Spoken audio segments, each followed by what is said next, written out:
one UT student celebrates day 100 of post-transplants. Makayla Claussen is doing the same thing every UT student does around finals time, studying. But the difference is, Makayla is studying for exams that she should have taken in the spring. Makayla was rushed to UT Medical on March 2013 for mono. After several tests, doctors found that Makayla had HLH and T-cell lymphoma. She immediately underwent months of chemotherapy. After the months of chemo, Makayla was still very sick. In August, doctors determined she would need a stem cell transplant. So on the morning of August 23rd, she had the transplant that could save her life. Here come the stem cells, yay! Woo! 96 days after her transplant, Makayla is at Vanderbilt Medical. At the end of the transplant, you do before assessment and after assessment. So today's my after assessment. Makayla is preparing for day 100, a rite of passage for transplant recipients. Stem cell transplant specialist Dr. Brian Engelhardt at Vanderbilt Medical Center explains the significance of day 100.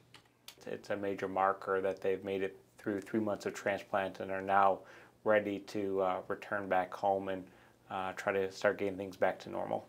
It was a long journey to 100 for Makayla. After her transplant, she had many difficulties. Makayla's nurse, Elizabeth Winkler, witnessed the ups and downs. Her health status could change from the morning to the evening. There's been times when she's been in the clinic and looked fine. In the afternoon, we'd have her in the hospital.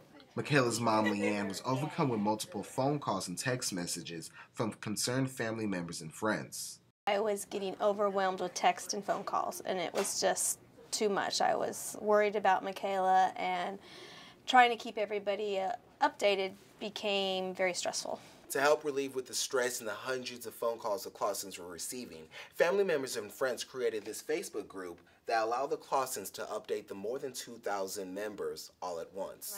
I was having panic attacks like at 2 or 3 in the morning, and very supporting, very just felt like a blessing that people were out there praying and supporting us when I didn't know if we could hold it together. Makayla has made it to this monumental day 100 because of the many people that held her up in her time of need.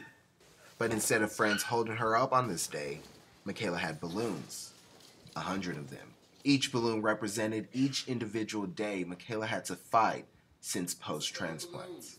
Makayla continues to fight in hopes to persevere. It's getting better every day. I get stronger every day. Makayla hopes to return back to UT's campus fall 2014. Reporting for UT Today, I'm Rowan Belogan.